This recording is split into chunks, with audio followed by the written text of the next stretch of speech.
Sure. Hi, Amy. You're on. All right.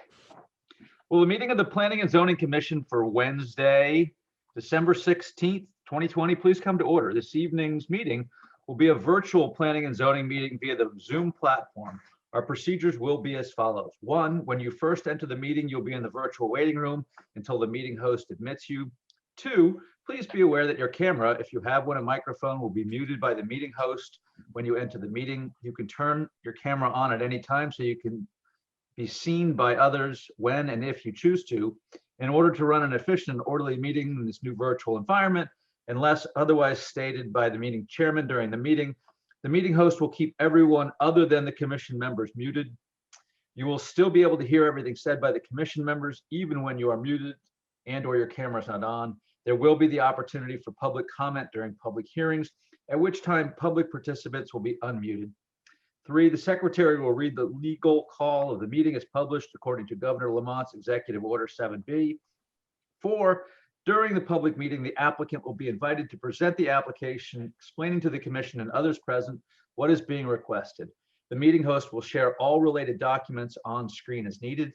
In addition, all applications and supporting materials for each application on the agenda are available through the public meeting calendar page on the town website, www.ci.guilford.ct.us, and also through a direct link on the Planning and Zoning page. 5, comments of town agencies will be read for each application if there are any. There will be clarifying questions from commissioners. 6, there will then be the opportunity for clarifying questions from the audience. Please raise your hand through the Zoom platform and wait to be called on and unmuted. First, those who wish to support the application may come forward. Then those who oppose the application will come forward. As this is a public meeting, it must be recorded. It is necessary for speakers to identify themselves each time they speak by speaking their name and address, or stating their name and address.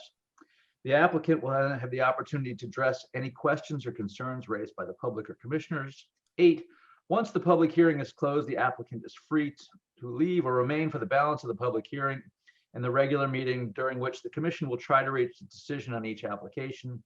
Each applicant will be notified in writing as to the decision of this commission and has the right to appeal to Superior Court if desired. Decisions of this meeting are available the day after the meeting by calling the Planning and Zoning Department at 203-453-8039 or by emailing planning.zoning@ci.guilford.ct.us after 9 a.m. I would suggest if you're going to call, I would think maybe after 11 tomorrow. A thought. All actions taken tonight by this commission will be on a roll call vote. All commissioners and staff will identify themselves for the record before speaking. Seated this evening are the following members, and I'd ask you to raise your hands. Scott Edmond. Hello. Thank you. Frank DeAndrea. Thank you, sir. Do we have Bill Freeman?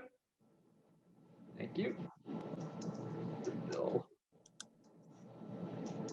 Jamie Stein. Alan Brown, welcome to the party. Thank you. Richard Wallace.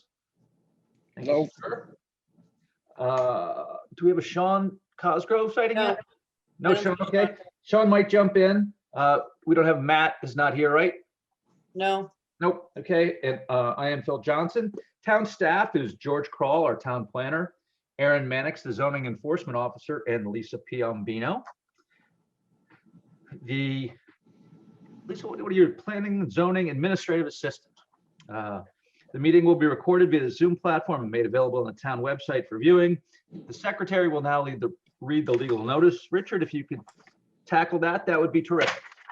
And Chair, notice is hereby given that the Guilford Planning and Zoning Commission will hold a public hearing on December 16, 2020. Due to the COVID-19 pandemic, this meeting will be conducted through a web and phone meeting only.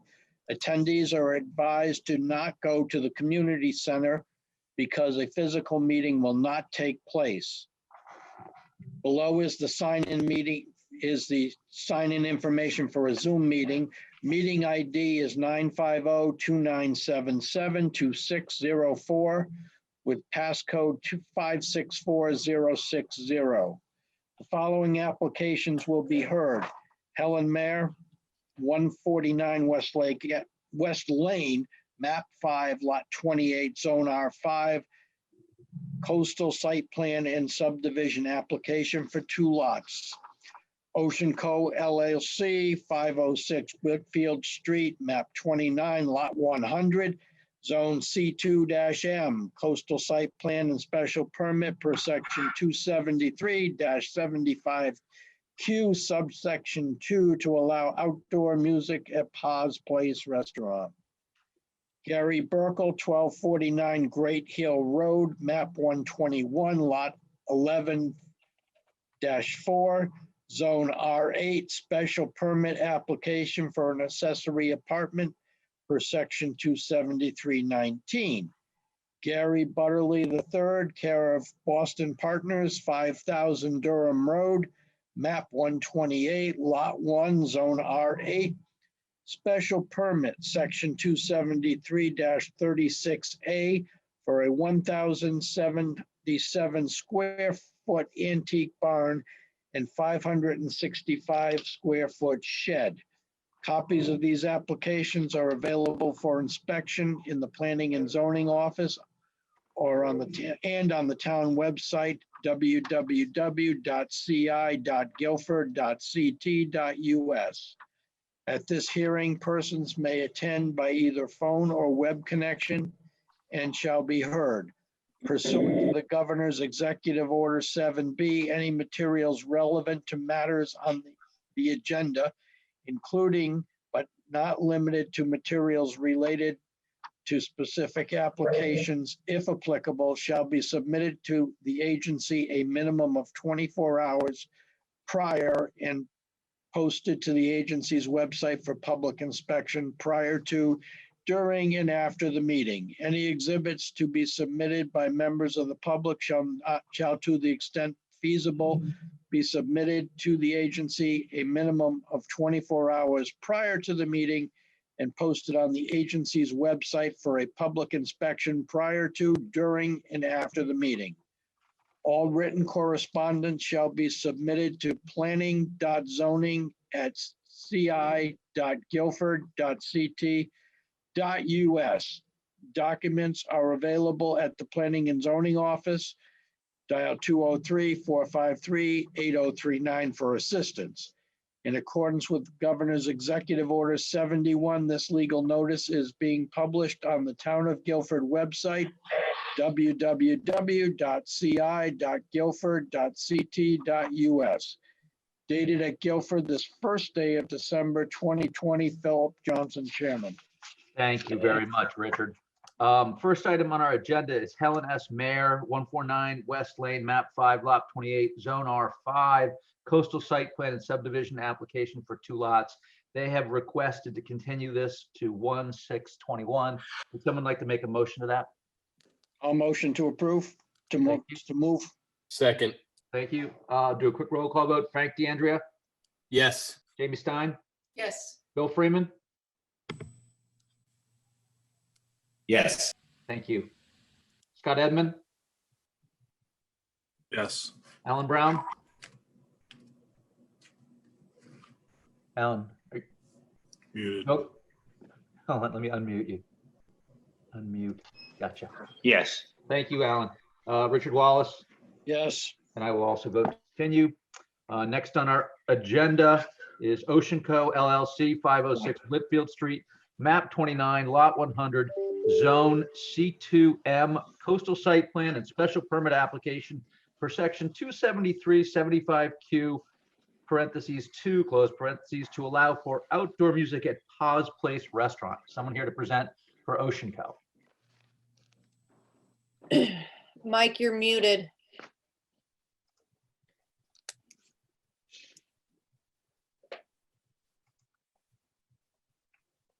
There we go. Can you hear me now? Yes. Sorry, I'm Mike Rowell. I'm the chef/manager for Pa's Place. Mike, before you get going on this, can I ask a couple quick questions? Yes, Did you send certified registered mail to abutting neighbors? yes, I did. Do you have the receipts on those? I sent all information over to Aaron. It was emailed. You're certified. Okay. And did you post a sign? Yes, I did. Where was it? It was right up front where my takeout window was.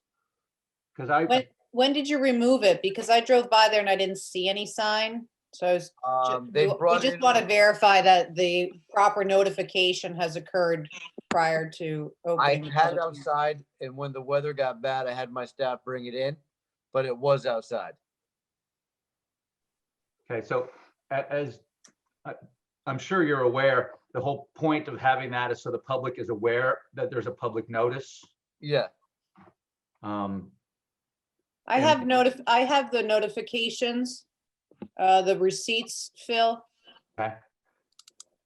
It would be a matter of verifying the signage, if you're comfortable with that. All right, as long as the receipts for the abutting neighbors were sent out. I'm just gonna throw this back to the other commissioners. Are you guys okay with proceeding with this, even though the sign was taken down early? I'm just gonna go through each. Frank, you okay with that? Yes. It was taken down today. No, a couple days ago. How long was it up for? it was up for like 3 or 4 days, and then they brought it in because the weather, the rain, everything that happened. Okay. Aaron, how long does it technically have to be up for? It's 2 weeks notification of the sign. It was only a few days. Yeah, so if it were just a day or two, I think I'd be willing to let it slide. Okay. But I'm gonna actually make a motion to table this to our next meeting. If you could have it back up. I can't imagine you could be outside playing music right now. Anyway, No, it's not. This is for the summertime. So yeah, if you want to, if we have to reschedule this, and I will put it out front and just keep it out there. that would be great. Thank you very much for your understanding on that. So would someone like to make a motion to table this to the 6th of January, 2021? So moved. Thank you. Second. Frank, Yes. Jamie, Yes. Bill, Yes. Scott, Yes. Alan, Yes. Richard, Yes. and I will also vote. We will see you on the 6th. Thank you, Mike. I appreciate your understanding. Thank you very Um, much. Have a good night. You bet. William G. Butterly III, care of Boston Partners, 5,000 Durham Road, map 128, lot 1, zone R8.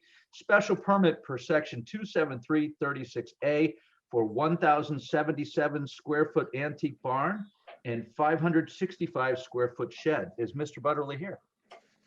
Mr. Bartley is not here, Okay, but Todd Todd. Anderson from Anderson Engineering and Surveying Associates is here to represent him.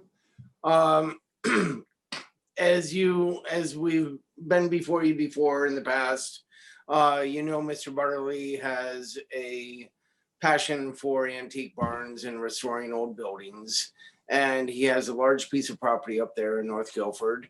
And he has acquired another antique barn, which he intends to build in the back portion of his property to store some haying equipment, a hay baler in, and some other miscellaneous antique farm equipment that he's acquired. He is a collector, so he needs a lot of space for all of his collections. And it fits the zoning setbacks for side yard, rear yard, street setback. The only thing is, it is over the 750 square feet size, so that is why we are before you. Okay. This is the site plan. This is Durham Road. Wow. The existing house is here right up on the road. Mhm. Excuse me, here's the house. I can zoom in a little bit. I just kind of wanted to give you the scale of the size of the parcel here. These are Bluffhead Estates subdivision up this way to the north. If we zoom in, at the rear corner of the property is where the proposed barn would be located and the shed. Are there any other antique structures on the property? And is there any limit in terms of the number of structures that one can put on? No, we don't have a limit of number of structures. We have the lot coverage Okay. calculation, but given the size of the lot of 30 acres, he's not anywhere near that coverage. I think the most recent historic build we did was a barn. There are a few barns, and then there's a schoolhouse as well. Correct? Todd, Yes. is that somewhere up here? The schoolhouse is not shown on this plan. We did not locate that, but that is, I feel like it's somewhere in here. that is, yeah, that is right in that area there. Yes. Okay, I remember that one. That is the old schoolhouse that was at the corner of drawing a blank here, Route 1 and not Moose Hill Road. Over next to where the Middlesex Realtors is. That's Moose Hill. That's Moose Hill. Oh, it is. Yeah, Okay. that corner, the Thank you. one-way It's section. been a long day. Yeah, that's Moose Yeah. Hill. That schoolhouse was the middle third of that house that was Montana Farm. They Wow. took that old schoolhouse and added on to it multiple times.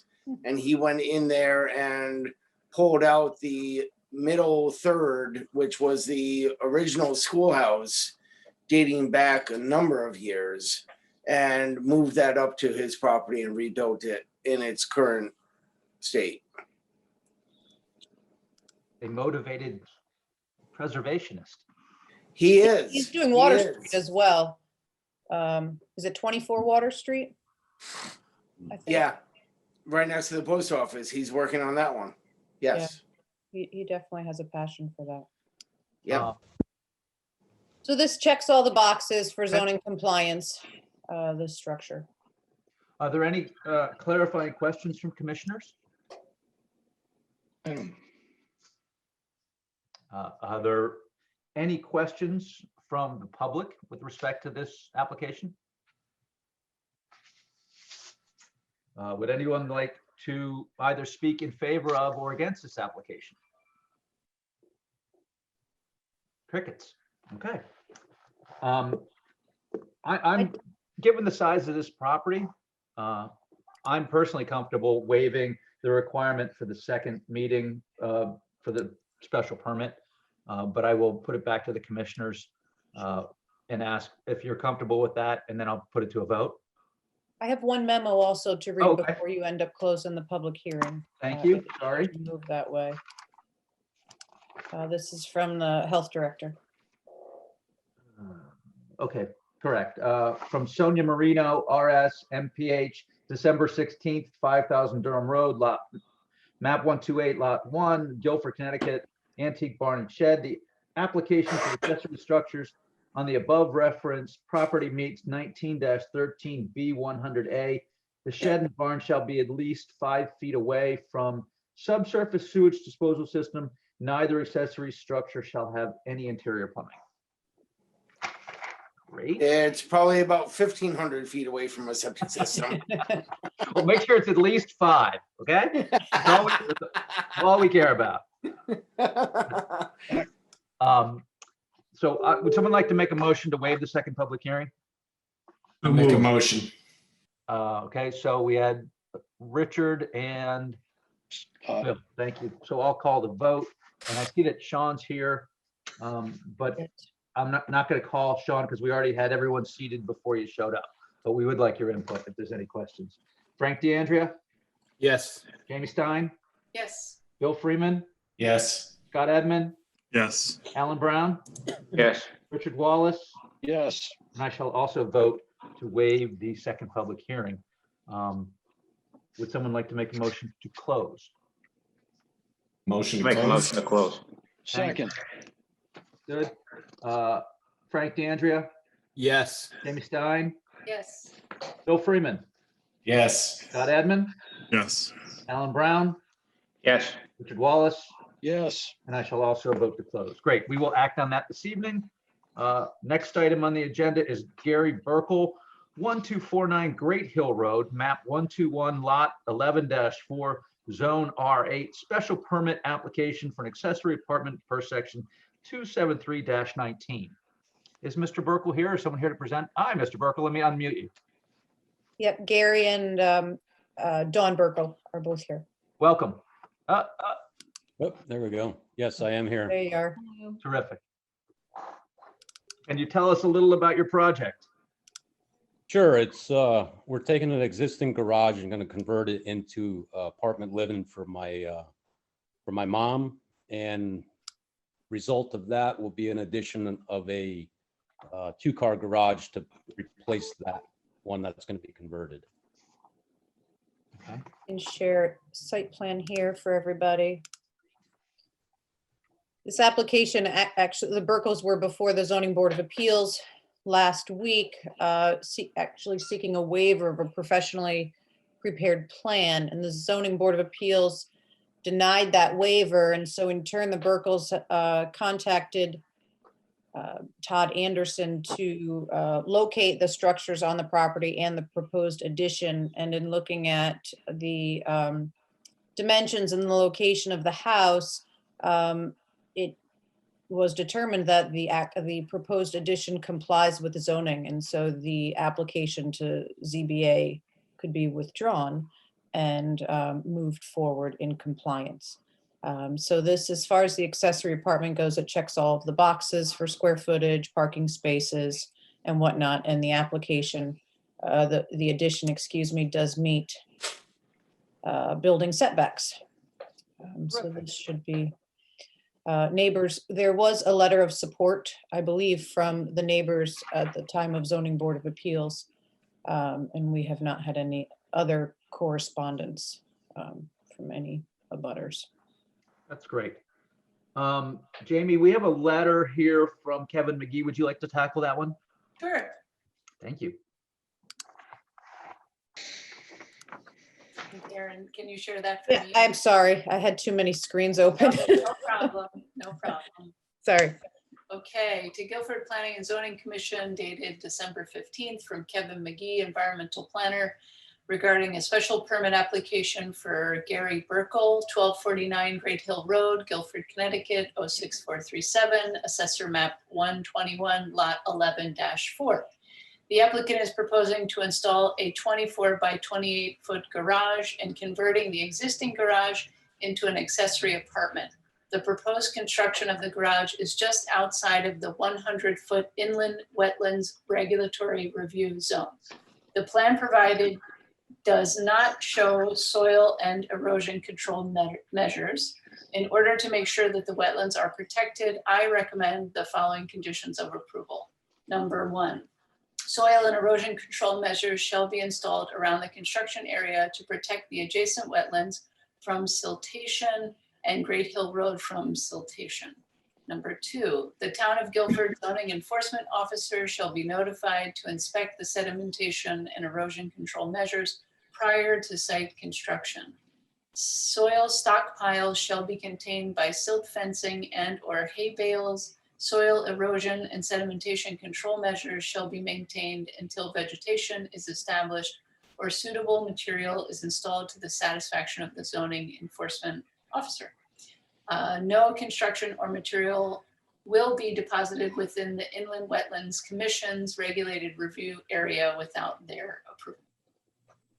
Gary, are you okay with those conditions? Absolutely. Thank you very much. We appreciate it. Obviously, you know, most of those are just designed to make sure that the wetlands are protected and there's not unnecessary runoff into them. So your cooperation is sincerely appreciated. Do we have another letter? We do. Scott, you want to tackle the one from Sonia Marino? To Planning and Zoning from Sonia Marino, RSMPH, dated December 16, 2020, RE 1249 Great Hill Road. The application for an accessory apartment on the above referenced property will increase the design flow from the building. The health department is working with the applicant to complete the installation of the septic systems. Approval is contingent on the enlargement of the leaching system as designed by a licensed septic installer. The code complying has also been determined on the property, therefore meets the requirement for 19-13-B100A. Thank you.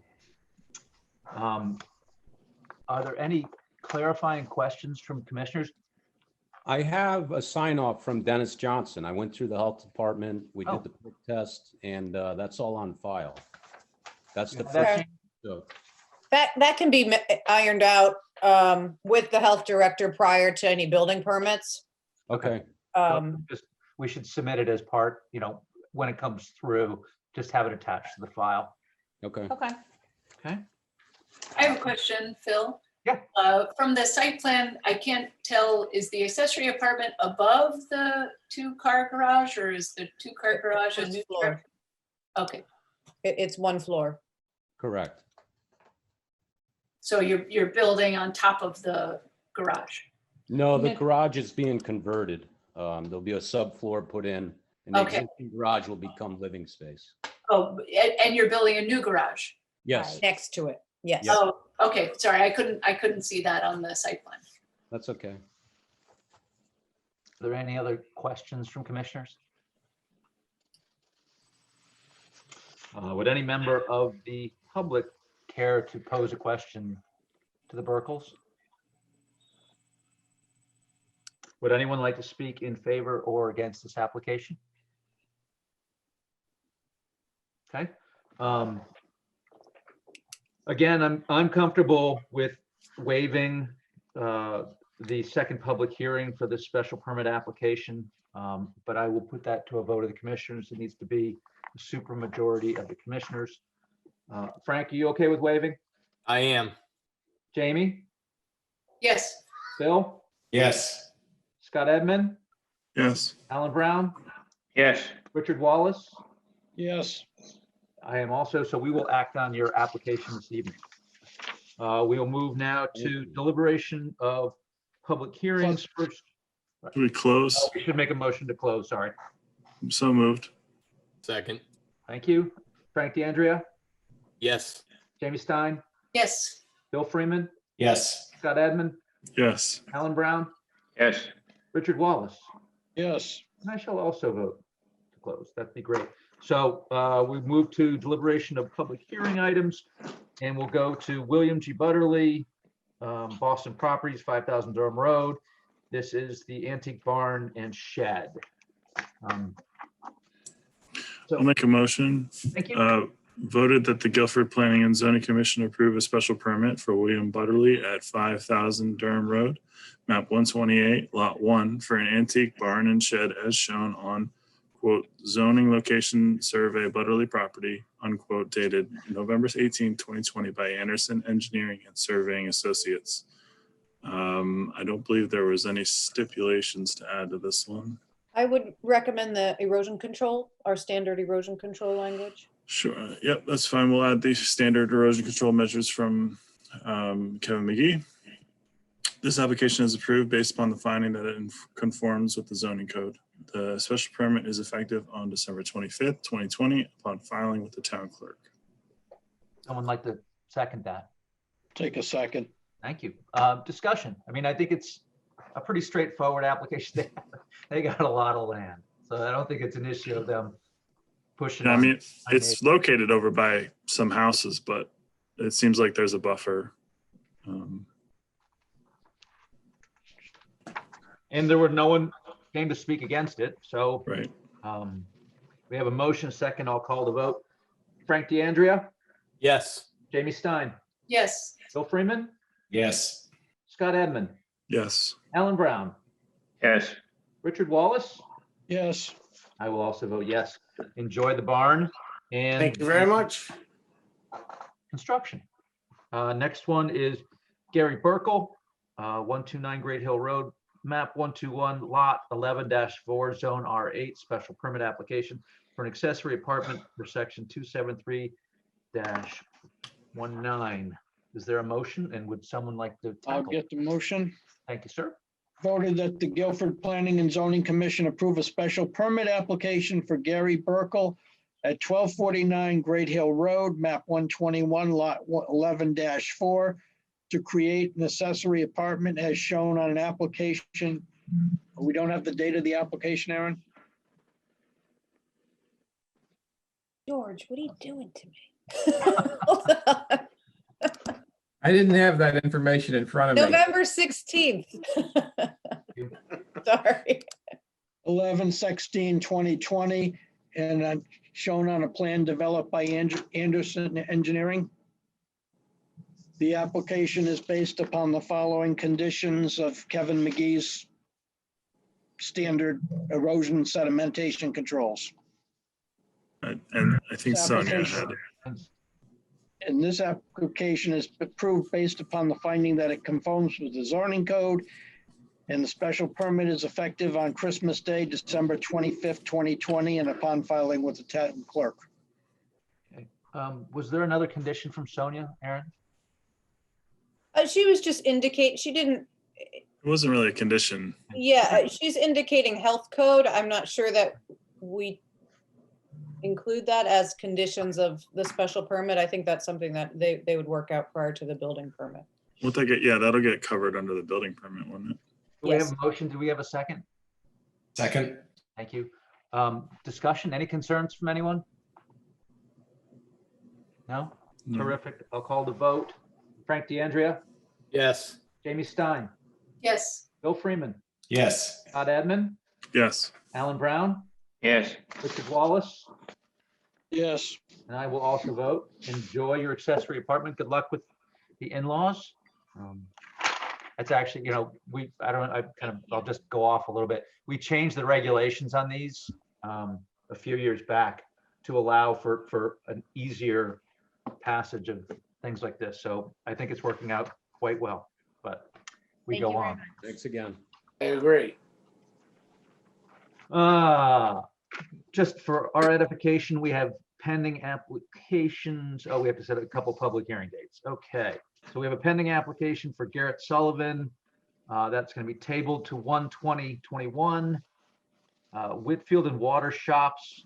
Is this a receive and take action, or what is this one? Yep, they're ready We have for, that it's tonight. been received, They were waiting for a variance Okay. application last week, which was granted, and they are ready to present and So let me seek just approval. read it and then we'll let them rock and roll. Whitfield and Water Shops LLC, 55 Whitfield Street, map 39, lot 94A, zone C1, CI. Site plan application to construct 20 by 26 pavilion over existing outdoor dining area. Is there someone here to speak for Whitfield and Water Shops LLC? Ted, you need to unmute.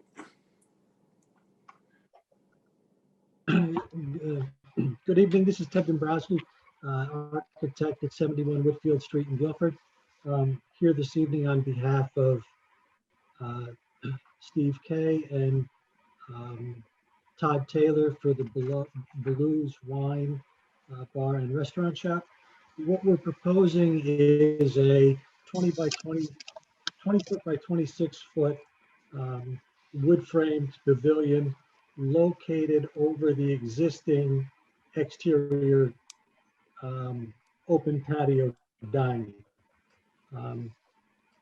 Steve is looking to be able to expand his outdoor dining capacity to, extend service into the inclement weather. The pavilion is located in the existing corner of the parking lot and is attached to the restaurant via a covered roof walkway. That walkway leads from the existing side door to the pavilion. As Aaron stated, we were before the Historic District Commission the beginning of December. They reviewed our proposed design and approved it. They were very glad to see that Steve was planning to expand his outdoor dining capacity. Last week, we were before ZBA for a side yard variance of the side lot line to the north, adjacent to St. George's Church property. That variance was granted as well. The seating capacity of the outdoor dining area is approximately 30 to 35 people based on current building code requirements, not taking into reductions for COVID seating.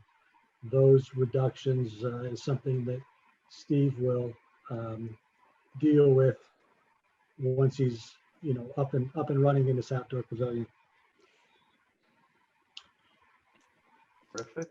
Do we have a picture of the entire site? I do have a site plan. Sure.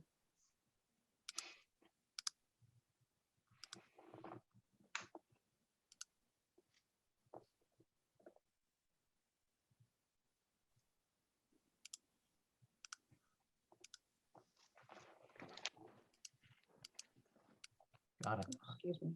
The- This is the existing drive that comes back to Baloo's where the existing dining is. And this, Is there like a bluestone patio now? Is that, am I remembering that correctly? is it brick or boost? Yeah, there's, It's is bituminous pavement. Okay. Yeah, it's just an asphalt paving with an asphalt curb.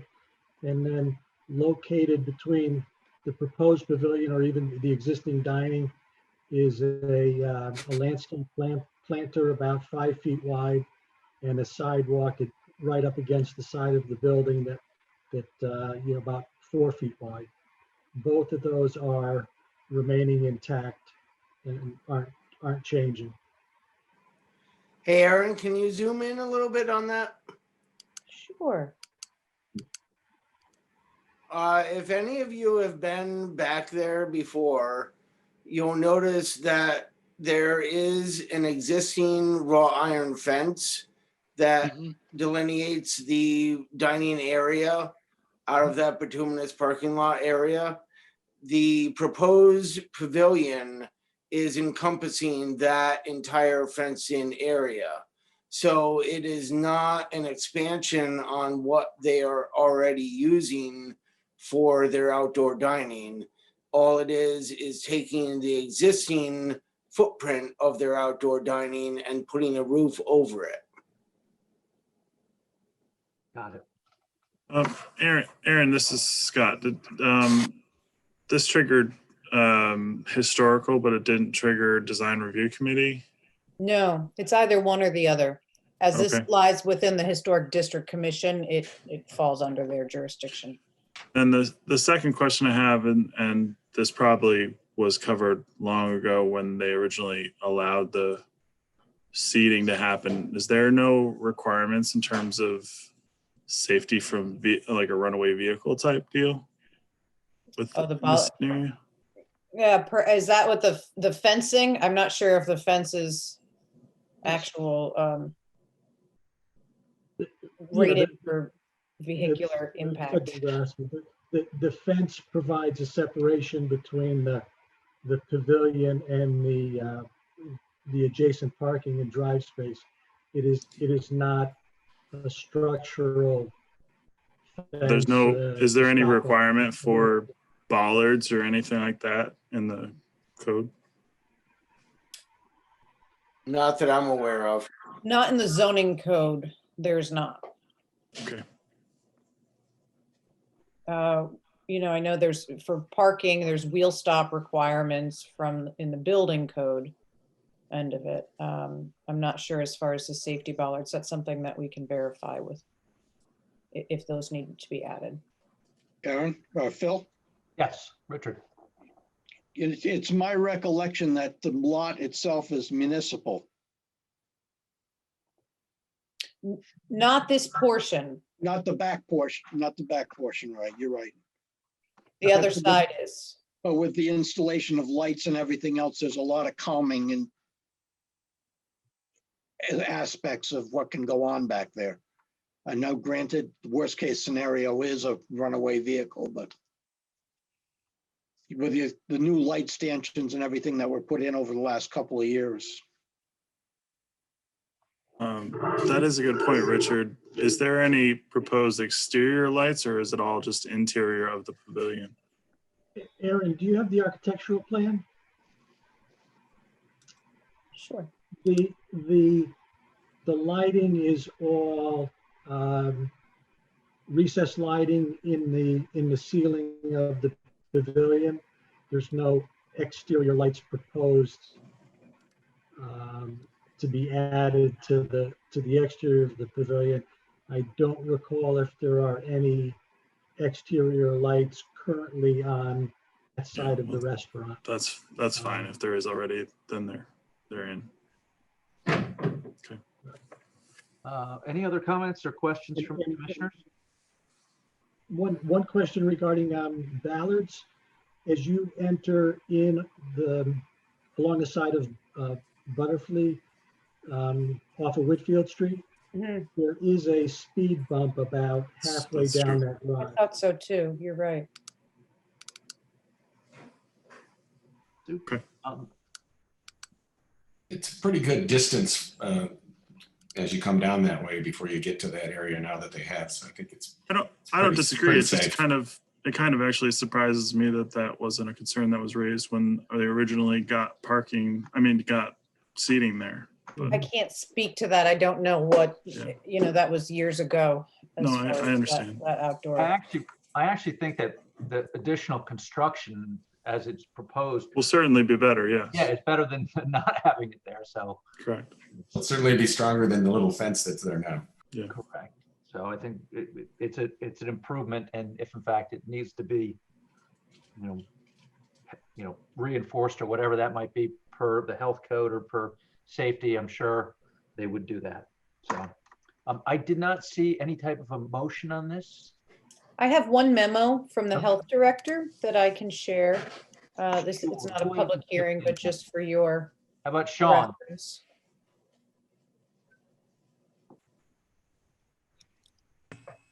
Yes, I'll read this. Thank you, sir. To Planning and Zoning, Sonia Marino, RS MPH, December 16th, 2020, regarding 55 Whitfield Map 39, Lot 94A, Guilford, Connecticut, Pavilion at Whitfield and Water Shops LLC. The application for a 20 by 26 pavilion to place over existing outdoor seating is approved by the Health Department. Please note that this does not allow for an overall increase of seats for the establishment. If the establishment wants to increase seating capacity, that will need a different application and a thorough review by the health departments. The structure shall be at least 5 feet away from the subsurface sewage disposal system. Terrific. Any other questions or comments from commissioners? No, good. Is there a motion on this one? Aaron, Yes, I, there is. Yes, Yeah, it should be. Got one. okay, terrific. It might not reference the current plan, but do you want me to share it or do you, I got one, Aaron. you have one? Okay. Voted that the Guilford Planning and Zoning Commission approve a site plan for an application at Whitfield and Water Shops LLC, 55 Whitfield Street, map 39, lot 94A, to construct a pavilion as shown on, who developed the plan? Scott Anderson Associates. Anderson Associates, okay. This application is approved upon finding that with the variance granted, it conforms to the zoning code. You? Someone want to second that? Second. Thank you. Discussion? Pretty straightforward? No, yeah, I used to my grandchildren used to live in one of the apartments over there, so this is a marked improvement of what's. Yeah, it is a big improvement. And the renderings are lovely, Todd. Good. We have a motion and a second. I'll call the vote. Frank DeAndrea, Yes. Jamie Stein, Yes, Bill Freeman, Yes. Scott Edmund, Yes. Alan Brown, Yes. Richard Wallace, Yes, and I shall also vote yes. Enjoy it. I'm looking forward to eating there. Thank you very much. We're looking forward to serving you. I don't think, Todd, you didn't do those renderings, did you? What's up? Oh, the credit goes to Ted. Ted, Ted. I Oh, got the the wrong renderings are name. Ted's. Look at Ted take it though. I'm Wow. not Your an artiste renderings like are that. lovely. No way. I'm not an artiste like that. Your site plan was great, Todd. Good job. Oh, thank you so much. Hey, listen, those renderings got hit with about almost 4,000 likes on Facebook. I don't know. Yeah, they're gorgeous. They're very nice. Are they hand drawn? I'm sorry, I'm taking us off track, but Yes, hand rendered over a CAD okay. elevation. Lovely. Would someone like to make a motion to table Garrett Sullivan to the 20th of January? I'll make the motion. Thank you. Second, Frank DeAndrea, Aye. Jamie Stein, Yes. Bill Freeman, Yes. Scott Edmund, Yes. Alan Brown, Yes. Richard Wallace. yes, I will also vote to do that. Steve Vergadamo, Carol Bailey, Building Company, 122 Seaside Ave, map 24, lot 5, zone R3, coastal site plan, demolition of existing house and construction of new single-family home. Public hearing set for 1/6/21. Someone like to make that motion? so So moved. moved. Okay, I got Frank, you're just right there in a second. Frank DeAndrea, Aye. Jamie Stein, Yes. Bill Freeman, Yes. Scott Edmund, Yes. Alan Brown, Yes. Richard Wallace. Yes, I will also vote yes. We will see them on the 6th. This is the last house on Seaside before you go to Jacob's Beach. We look forward to hearing that one. Amy Goldfarb, 49 South Fair Street, map 32, lot 63, zone R3, special permit per section 273-19 to legalize accessory apartment. Set public hearing date until 2/3/21. Would someone like to make that motion? Make a motion. Thank you. Second. Richard Wallace, yes, Alan Brown, Yes. Scott Edmund, Yes. Bill Freeman, Yes. Jamie Stein, Yes. Frank DeAndrea, Yes. and I shall also vote yes. Okay. New applications. CMI Power and Landscape, 2392 Boston Post Road, map 78, lot 16, zone TS2. Site plan application for outdoor display and storage of drainage supplies and landscape material for retail sales. Receipt and table to 1/20/21. So moved. Second. Frank DeAndrea, Yes. Jamie Stein, Yes. Bill Freeman, Yes. Scott Edmund, Yes. Alan Brown, Yes. Richard Wallace. yes, I will also vote yes. We will hear that one on the 21st. Another new application, Guilford Realty Partners, 351 Whitfield Street, map 28, lot 12, zone I1. Site plan application for coastal site plan to allow temporary office trailer for 4 catalyzer in existing parking lot. Receive and set public hearing date for 1/6/21. So moved. second, I'll vote yes. Richard Yes. Wallace, yes, Alan Brown, Yes. Scott Edmund, Yes. Bill Freeman, Yes. Jamie Stein, Yes. Frank DeAndrea. We will hear that Yes. on the 6th. And this one is a receive and take action.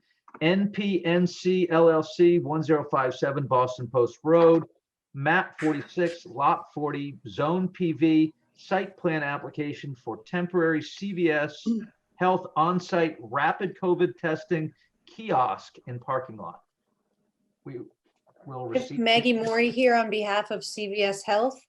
Maggie Maury is here on behalf of CVS Health. I see. Thanks, Maggie. Let me turn on my video here. I do not, hold on here. If I can start the video there so I can see folks. Good evening. Thank you for the time that the Planning and Zoning Board puts forth. I chair a local planning board where I live, so we're all doing God's work. I'm Maggie Maury. I do God's work on behalf of CVS Health in the Government Affairs Unit in Connecticut, New York, and New Jersey. We have submitted this application for the installation of a rapid COVID-19 testing kiosk at the location in Guilford. This is a temporary permit request.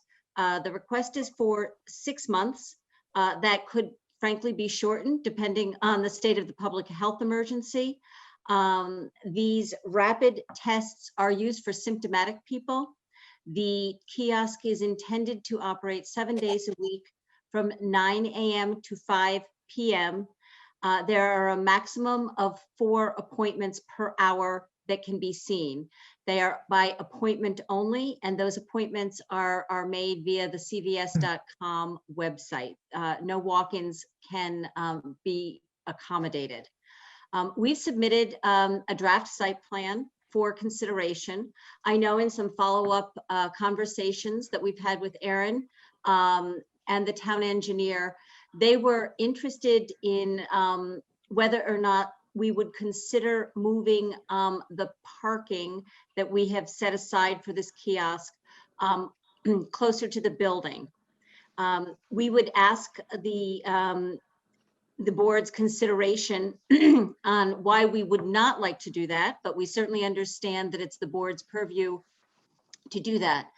Rapid testing is most effective in symptomatic individuals. And in putting the parking closer to frankly, the front of the building there, we're also bringing symptomatic people closer to the general public that may be accessing the store. We can certainly do that, but what that will do by bringing the parking for the kiosk closer to the actual site there is that it will make what I will say well patients and other people accessing the retail facility, they will have to be coming by the symptomatic individuals. So we're certainly open to understanding the town's desire and the interest of the engineer and the planning board, but we would ask that you consider the parking where we have potentially proposed it. I would also indicate that from a rapid testing point of view, the test results are available in approximately 15 minutes.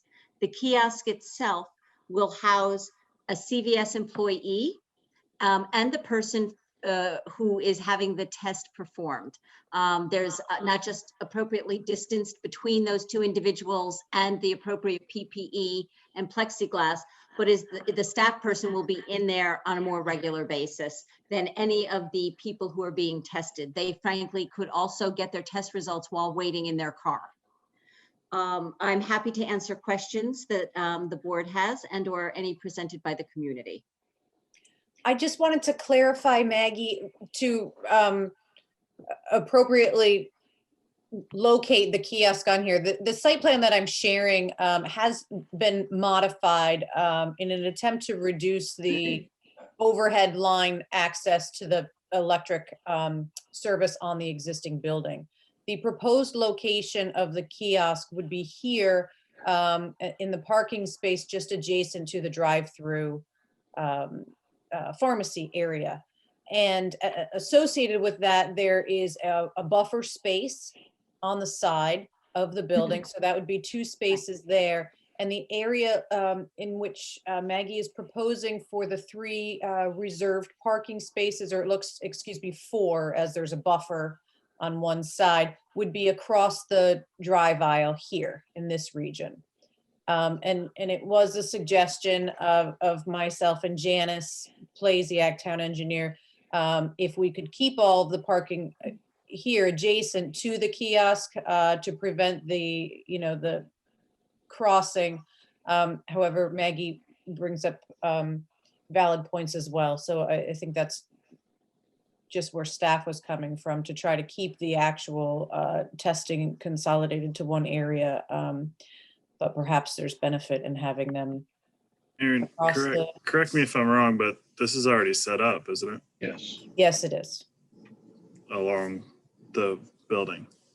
It is. As you Yes, guys they suggested. were dropped. And this is an after the fact, essentially. The kiosk things itself were- was dropped. That is absolutely correct. Yep. Things So were moving proposing- quick. Are we proposing to move it from where it currently is to this proposal? I believe it is in this last space now. No, the kiosk is there, and then all the parking is along what you and Janice suggested is currently what's set up. So Are they proposing to move it to where we're looking at now? No, so ignore this. This plan didn't pan out. It's going to stay here. The question is, will the parking be designated here next to it alongside the building? Or should these parking spaces here be blocked off for rapid test patients waiting for their results or, you know. Maggie, their what are your thoughts on what would work better? Well, we respect that the town engineer and Aaron had valid, interest in trying to contain everything. I think, and I admit that I have not walked this site, but the interest was that the parking spots that Aaron has identified there also have access to the store. And there are lots more people who will be accessing the store. And we want to minimize from a public health point of view, commingling people to the extent possible. That's also, I should have explained at the outset, that where we are doing those rapid kiosks is often because we don't have a way for a separate entrance and exit for people who are symptomatic. So you don't want those individuals walking into a store. Nobody does, right? So we would prefer to do this parking spots where Aaron identified across the way, but we understand the interest raised by the town engineer. So Frankly, I think it makes more sense to have them along the street with the sidewalk, because you could potentially just park your car and you could, be signaled. I don't know how you notify people of their results. Do they go back to their car and then do they come back in? No, they go back to their car. You will get either text messaged or there's an app. There's a number of different ways that people choose to be notified. It could also be by email. And for folks, just so folks are aware, all of those test results per federal and state law are also uploaded to the state's data tracking for COVID testing. So if they're getting it by text, there's that text information also relays in a blinded way up to the state's COVID-19 tracker detail. So Aaron, does it make sense that, what was the concern was it that people were walking across the parking lot in order to access the kiosk? Imagine that's the case. Right, that the specific testing location was here and that patients are directed to park across to access that. But people are parking there and walking across anyway, right? Right, patrons come in, the front door is here. Right. Yeah, I was going to mention that where it's currently set up, nobody actually walks on that side of the building. But I suppose people could park on the street side and have to walk around it to get into the building, I suppose. I don't know. Yeah, the store has an entrance in the back, it has an entrance in the front. Right. Depending on, traffic or parking in this particular lot is problematic at times, as you can see. That was my second question, Aaron. Is this taking up too many spaces? Is there enough spaces available for this? Well, that was one of our concerns initially, as CVS Health had open building permits to renovate their health hub. And associated with that, they had dropped 3 large temporary storage trailers at the rear of the property. They also had construction debris in parking spaces, concrete barriers in spaces. So we eliminated a good amount of space. However, and that was an enforcement order that was issued to the property owner. We had some difficulty in initiating communication with the property owner aside from the orders that I mailed. And so Maggie actually has been very helpful in having the storage containers removed, as well as the dumpsters that were taking up locations. So the site has cleaned up significantly and we gained many of those parking spaces back. So yeah, the site is cleaned up a lot more.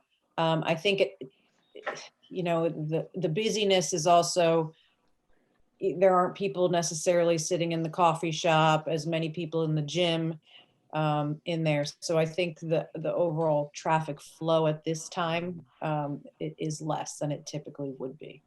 And so keep in mind also that this is temporary. This is only Right. asking for this for 6 months. Right, probably during the slowest period that the shopping center will have. But there is a need, just, for example, at Yale, where we allowed for the PCR test drive-throughs, there's a need in the area for this testing. I think accommodations should be made. As George said, it is a temporary. We just had voiced a couple concerns as far as having people walking across. But should that choose to be the proper location for health and safety purposes, health-wise, with symptomatic patients, I think that the commission. Another thought is, over the next 6 months, we're going to get some cold weather. And so people will be waiting in their cars with the engines running. So it's probably better to distance that from the kiosk if we can possibly do it, which again, kind of leads more toward having the parking spaces up against the sidewalk as opposed to up against the building. Does that make any sense? Yeah, I mean, you I can agree. argue it both ways. The techs Yeah. could have to walk across an icy parking lot too. But I mean, I assume that CVS is Maintenance. comfortable with that. And they are going to get a text, the results, so they're not going to be walking back.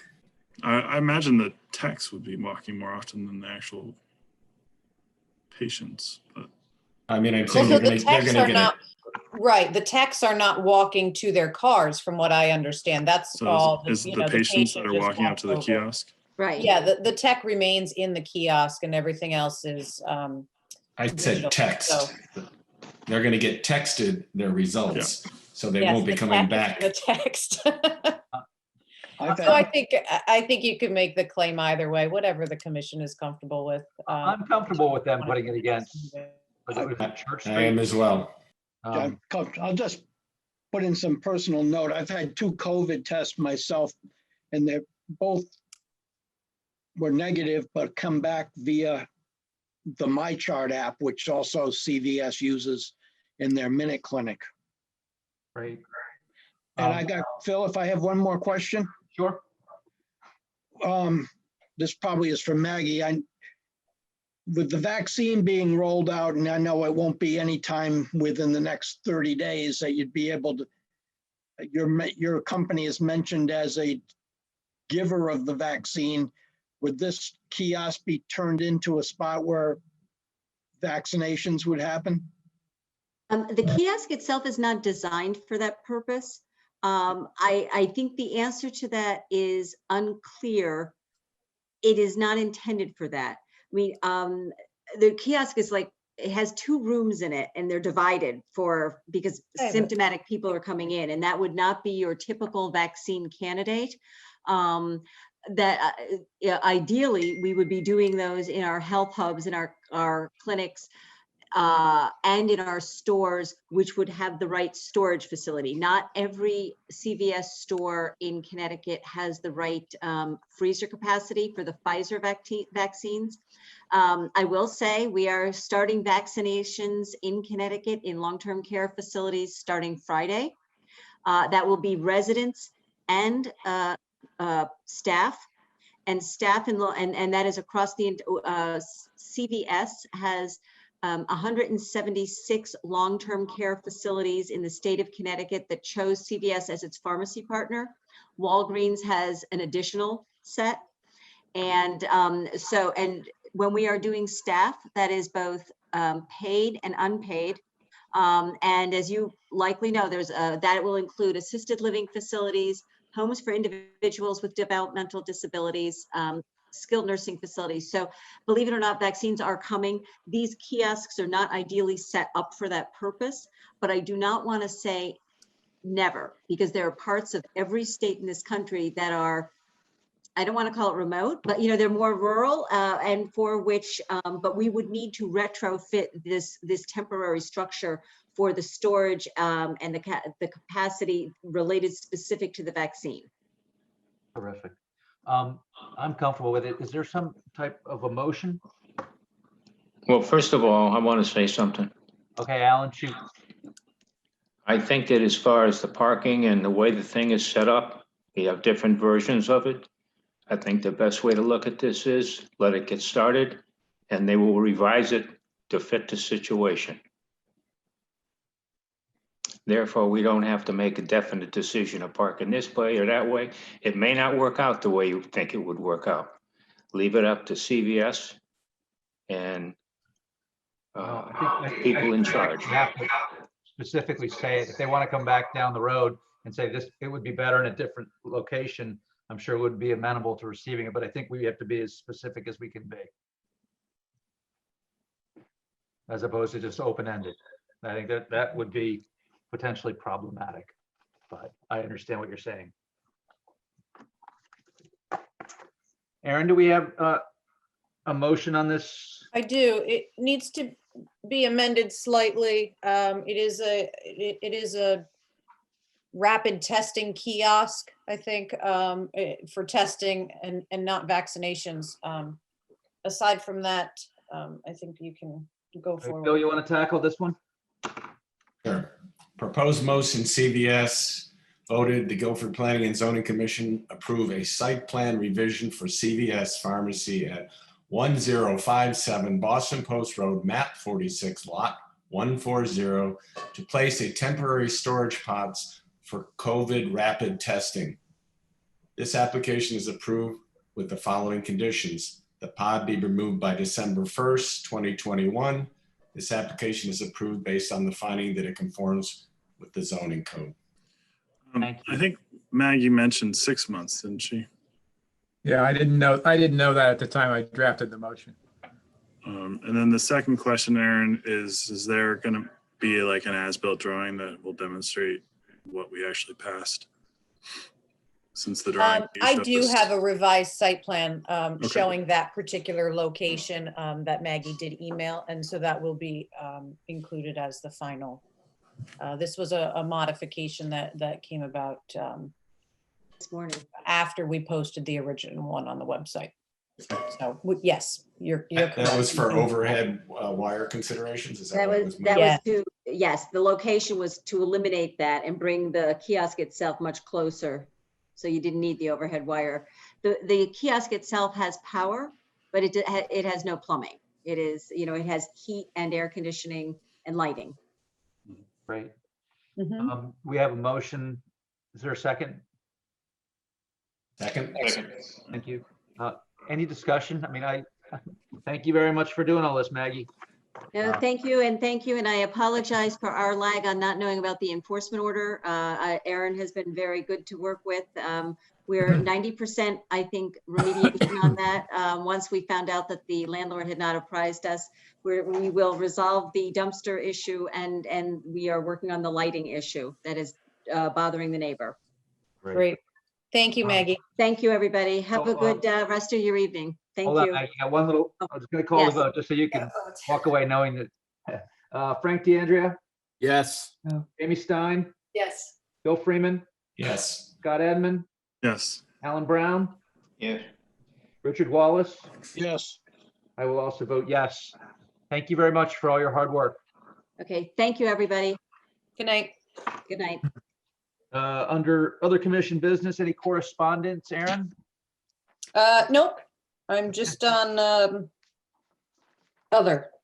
Okay, and then other is Benton Knoll LLC, non-compliance with special permit conditions of approval from 2019. Is someone here to address that with respect to? Benton Knoll? I do not see Russ Smith here at the meeting. He did provide a letter to the commission. This is in response to an enforcement order that was sent to the property owner developer, Russ Smith of Amity Construction. Last year in October, I believe, they came before you to amend the number of bedrooms allowed, septic capacity. At that time, the adjacent property owners, the Comans who live on Old Sachem's had expressed some concerns regarding the quality of landscaping, lack of, this has been an ongoing project, about 10 years at this point. And the lack of final landscaping that allowed the plants and trees to mature over the years, that could act as screening on their property. They had concerns also regarding drainage onto their site, as concerns that drainage patterns may have been altered during construction to increase drainage on their property. As one of the conditions of the modification of the special permit, the commission did decide that any outstanding landscaping that needed to be installed as per the original approval should be installed within 1 year of that approval. And at this time, the landscaping has not been installed, which was what triggered the enforcement order. I do have, I did invite Russ and send him the link.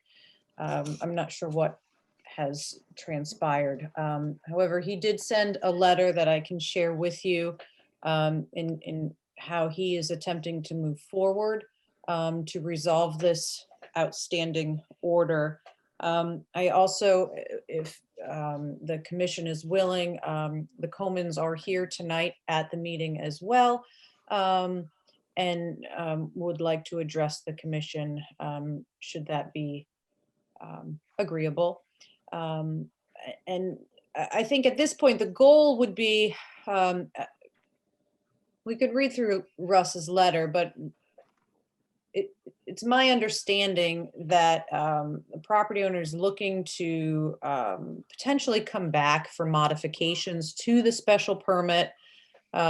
He explains in his letter that there have been, his original landscaper is no longer working with him. He has, he's waiting to receive some information from Torsen regarding a revised landscape plan.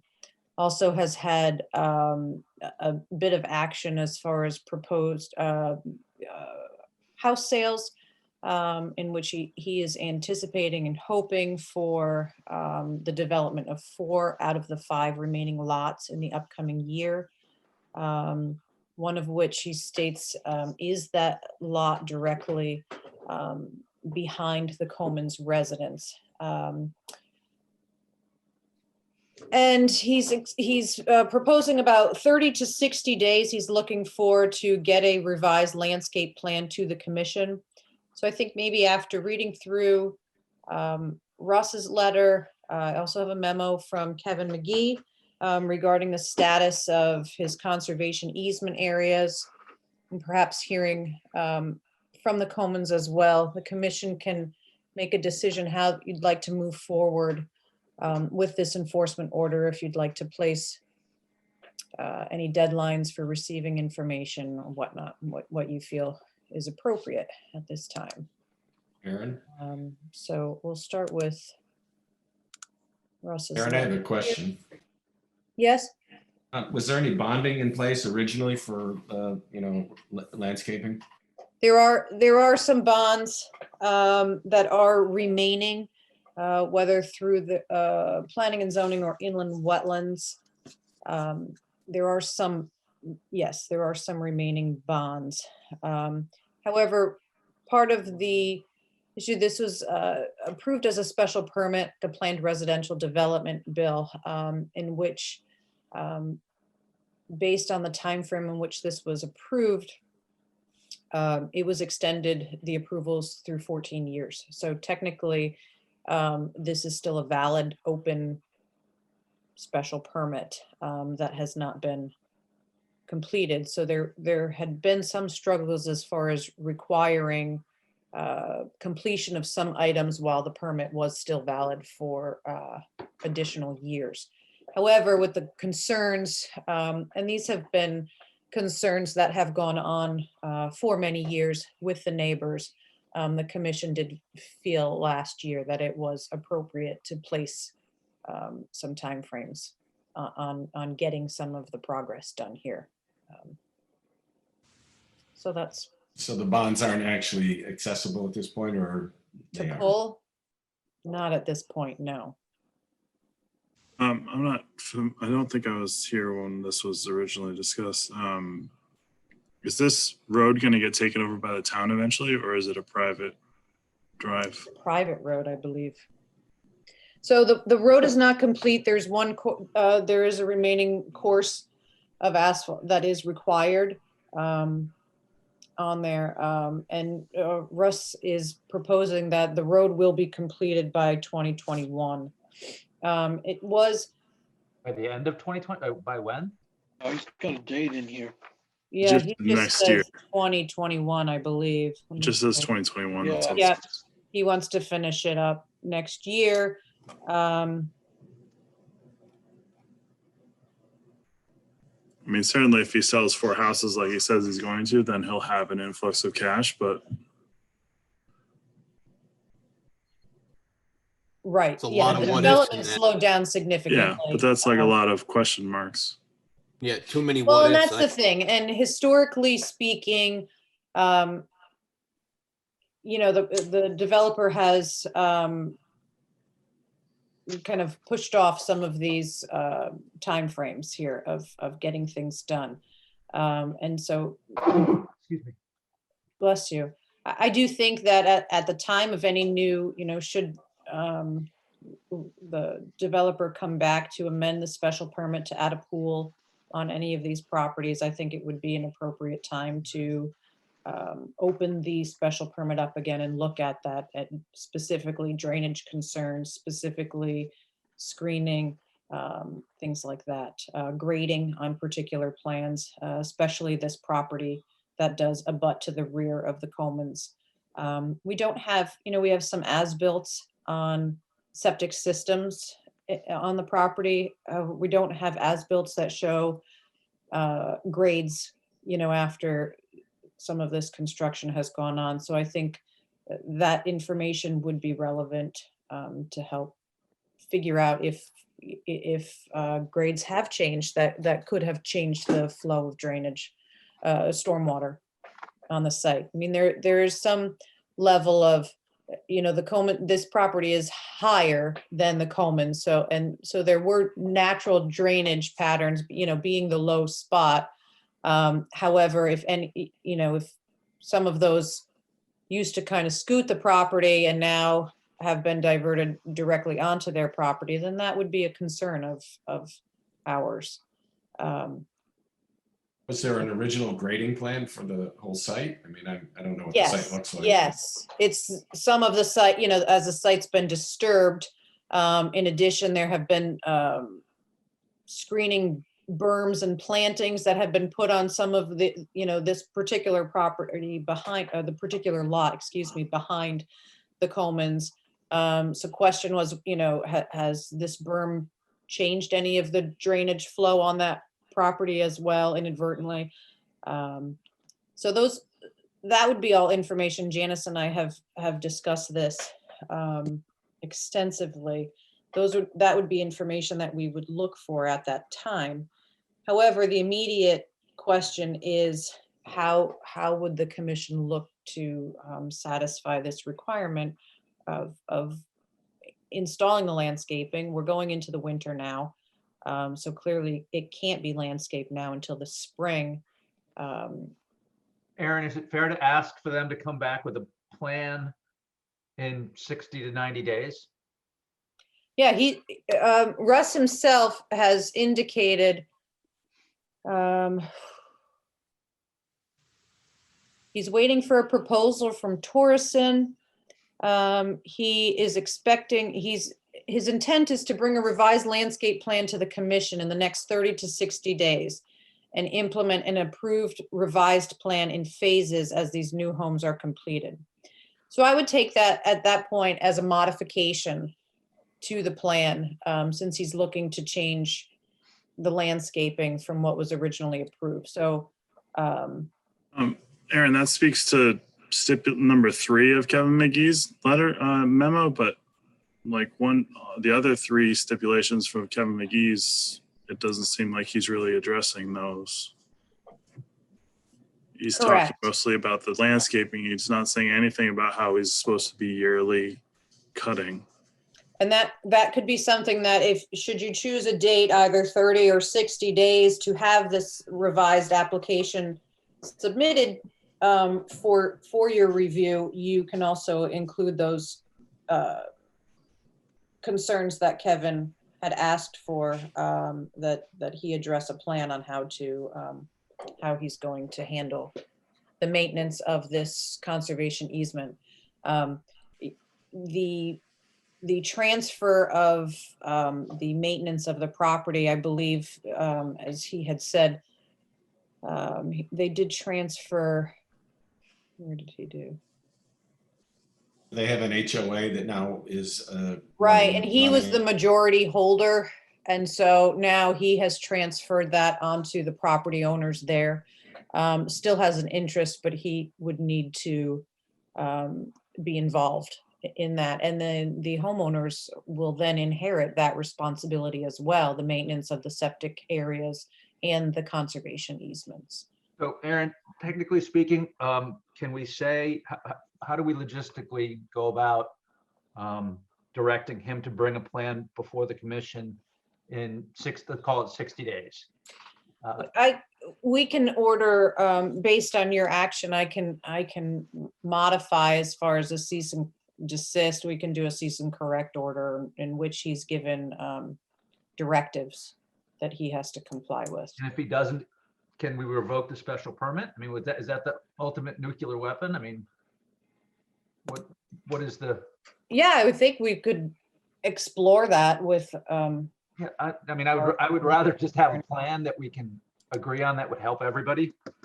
Right, the goal, I think, would be to bring them back and to get a better plan that addresses all of our concerns here. Okay. So we probably need to make a motion. Do we have a motion on this? No. Correct them? Do we want to hear from the comments as well? Sure.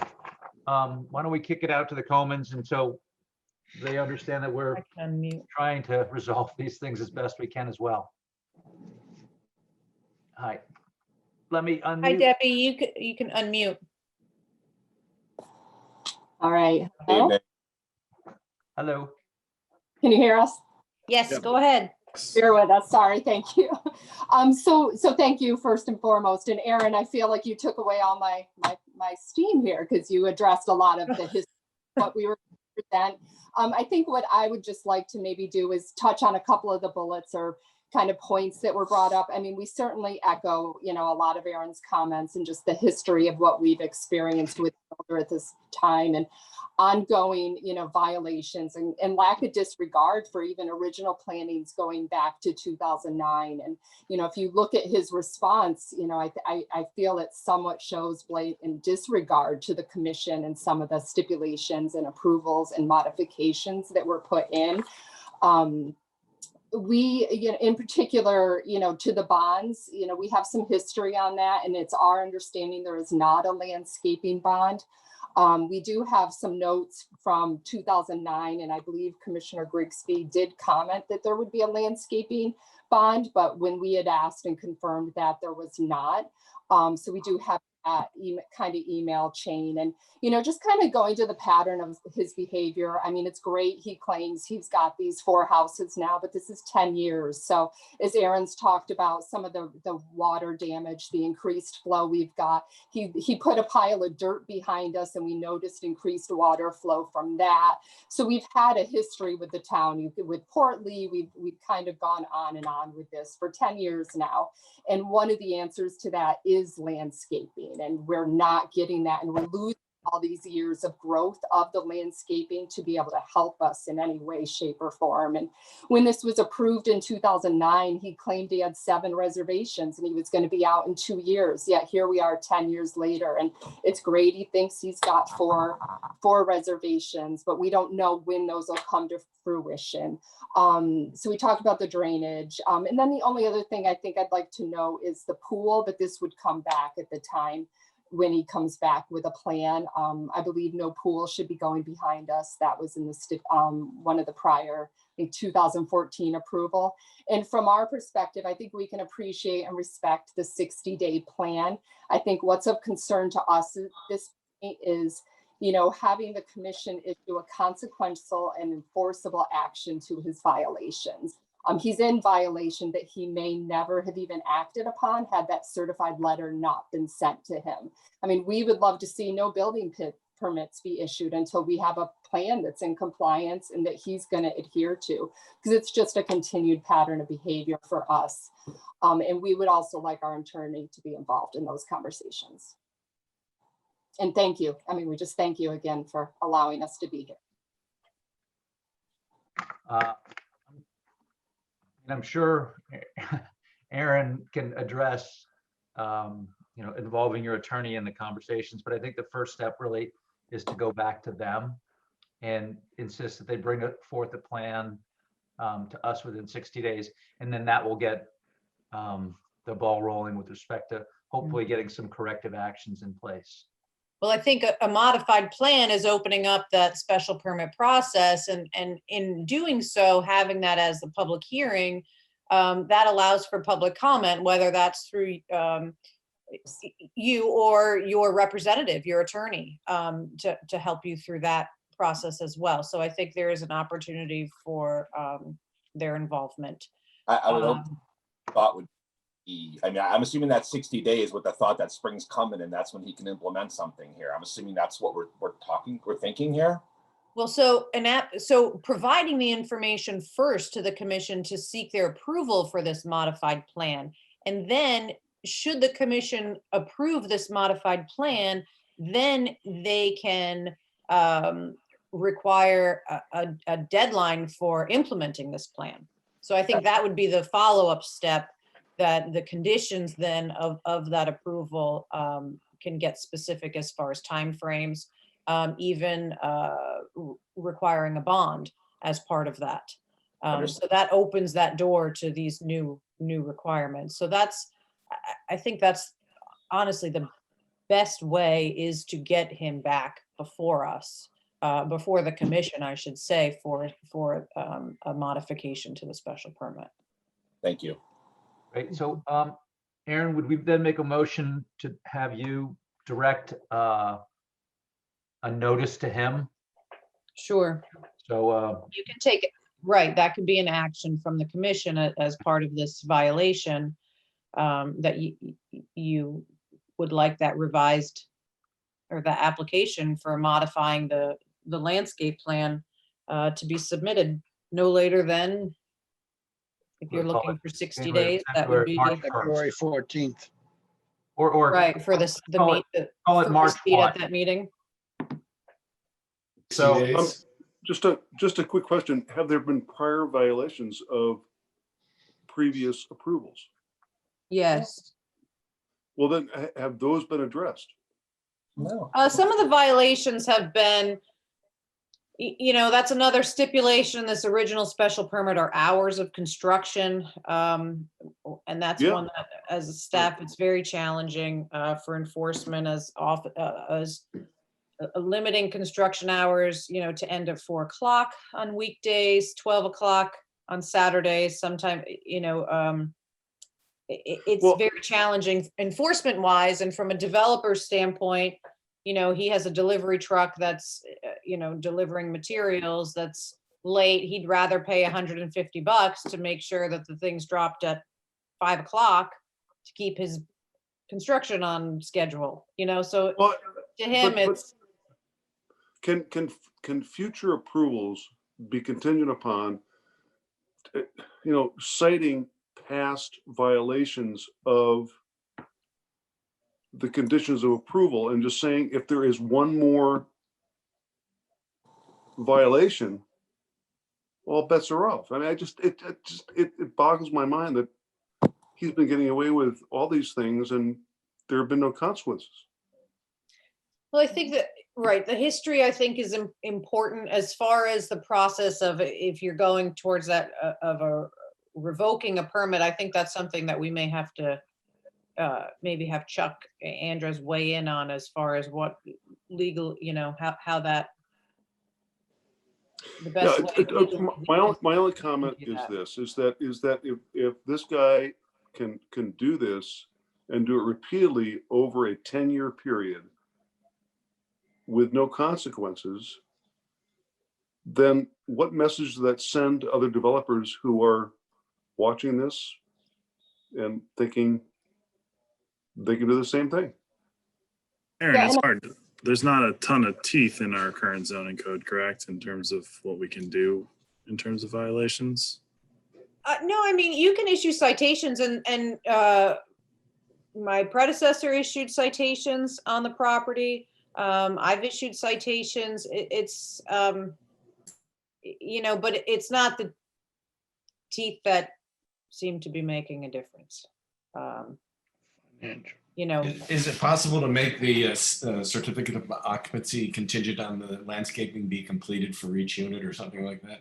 right. So at this point, there are no open building permits for single family houses on the lot. So, you know, at that time of coming in now, as far as the particular lot behind you, Debbie, the having a pool, I can't speak to that. I only am saying that he's coming back for some pools.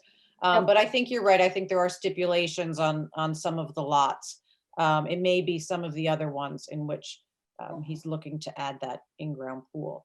Yeah, and I think our frustration, as you know, I mean, I feel like we have a long history at this point with the town is we're on 10 years. This is 10 years that's been spent. I mean, Aaron, you've been in our yard. I think some of you may live or drive through the area.